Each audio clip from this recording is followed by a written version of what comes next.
Today we're looking at a 2-bed flat that's being converted to a 4-bed flat with a loft conversion. It's a lot of work. They've just started. So let's go inside, meet the developer and find out what they're up to, any trials, tribulations, but most importantly, is the deal gonna make sense? Let's go.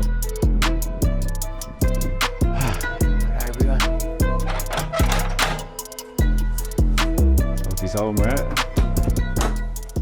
Mark! Welcome, Kazy. How you doing, brother? How you doing? You alright? Come outside. Let's come and meet the people. Let them know what we're up to. So, Mark, this is your property.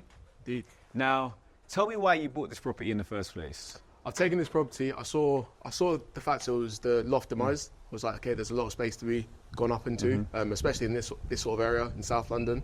The more square footage you've got, that increase in value is going to go high with it. So I decided to go through with that, get planning in place, start build works, get it going. Yeah. All right, let's go inside and have a look at what you've done to date. Let's go.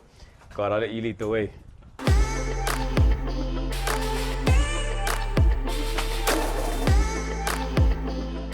Existing layout is quite similar for all 2 beds around the area. It's one main master bedroom, and then the second bedroom is a little bit smaller. It's probably, as it stands, to be used more of a study area. I mean, you could stick a single bed in there and make it into a child's bedroom. So it's a little bit flexible with that. Separate kitchen, and then we've got the bathroom at the back. And so a lot of the changes are going to be upstairs with the additional floor that's been added. Yeah, so we're going completely new with the upstairs. The only thing is that when you've got a brand new floor going in, all of a sudden this floor doesn't look so good. So we're finding ways where we can make improvements on this floor without breaking the bank. Okay, and what are you thinking with that? How are you hoping to add value, but obviously also look after your pocket? But initially we're thinking just to replace the faceplates and the sockets. There's not very many sockets in this floor as a whole. So in this room, which is the living room, we've actually only got 3 single sockets, which for modern living isn't really enough. You need minimum double that. I think the walls are in good condition, so I'm not really touching those. And we might get a fresh up in the bathroom and kitchen, depending on where we are with the budget. There's a lot of nice features.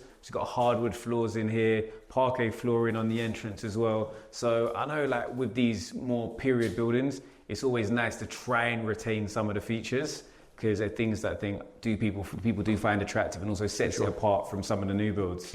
You know what, I'm going to let you chill for a little while, and I'm going to have a nose around the project. I'm going to bring you with me, so let's go. Let's go have a look around, and then we're going to find Mark later to go upstairs to where the majority of the works have taken place. So as you mentioned in the other rooms, there's a lot of really nice features, and the property is actually in good nick. It had actually been rented out by Mark whilst the planning and other processes were taking place.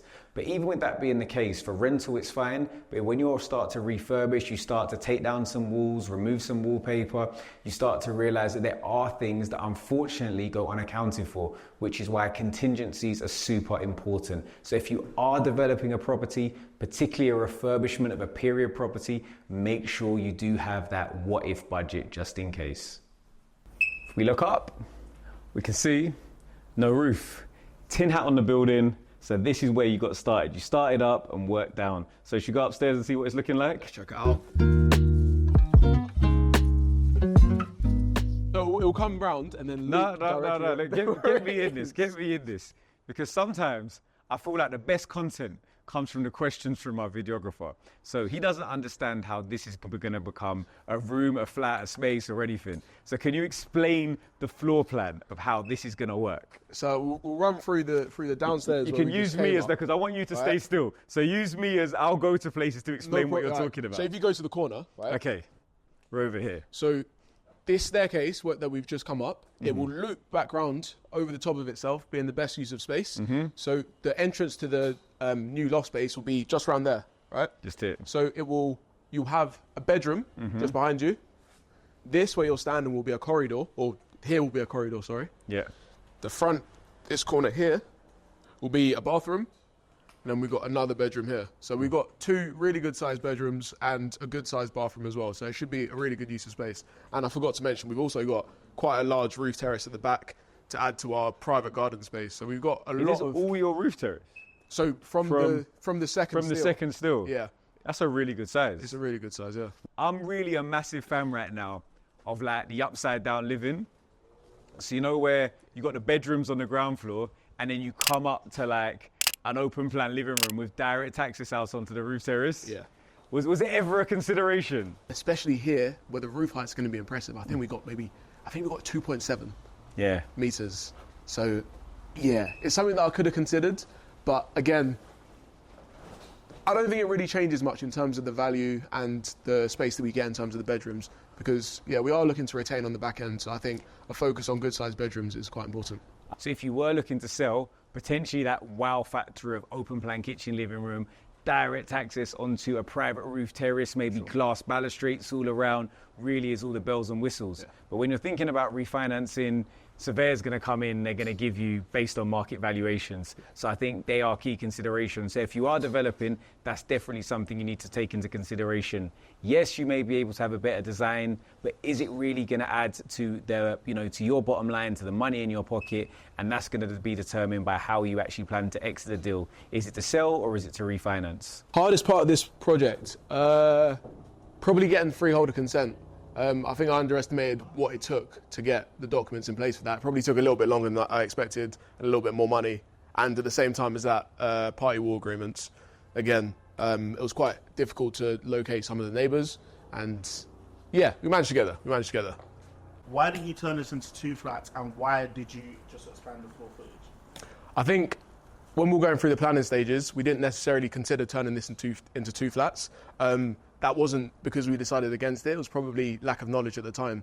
So we thought we'd maximise the number of bedrooms and not split it into 2 separate dwellings. And I think with the floor area that we've got here, so we've gone up from 69 square metres and we're adding another 41 in the loft. So we've got 3 very good sized bedrooms and 1 slightly smaller bedroom. So I think it works well with the space we have for sure. What do you like about this project so far, and how do you think he's going to do? I like the project. I like the area. I think, for me, people know me as a South London developer. I think it's really important to operate in an area where you understand, the good roads from the bad roads. And I think that's something that's been done really well here. When we talk about the GDVs, I think they're very realistic. I think in some cases they might even be quite conservative. So I think it can definitely push up the ceiling prices and make the property even more successful. But I think beyond that, just understanding the way to navigate. So the fact that initially, we realised that there were some issues when it came to timeframes in relation to license to alter agreements, getting the planning permission, getting all the party wall agreements in place. But rather than sit and let the money burn effectively, getting in tenants for a period of time, and what that allowed him to do is go and find other projects. And what that leads to is pipeline. All right, so time to get now to some all-important questions. Timeframes and numbers. So let's start with timeframes. How long have you actually been working on this project so far? Since we've started, we're probably looking at about 2.5 weeks. I think we had a couple of days up, but about 2 weeks in. So you've been flying. That's a lot of progress. Good progress. How quickly do you hope to finish?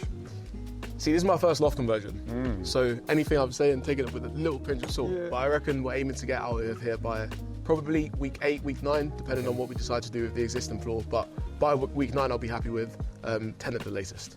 So bearing in mind you're saying 10 weeks, we're now sort of early August. So if I was to tell you that I was to come and see you before Christmas, just before Christmas. Would you be comfortable you're going to be done? Plenty of time. Just before Christmas. So if I come here just before Christmas and it's not done, I can expect a Christmas present. Do you know what the date is? I'm just asking you the question. Yeah, sure. No, bro, if there's not, I expect a present. You'll get a nice present. No problem, brother. Okay, so we're going to come back and hopefully see a really nice finished project. But away from the time frame, let's talk numbers. So what was the purchase price of this? Purchase price on this was 485. 485. And then your build cost? Got build cost at 90. So we've got 80, but a little contingency of 90. See where it goes. We'll be happy to keep it at 90. Okay. And I mean, we have fingers crossed that we keep the faith.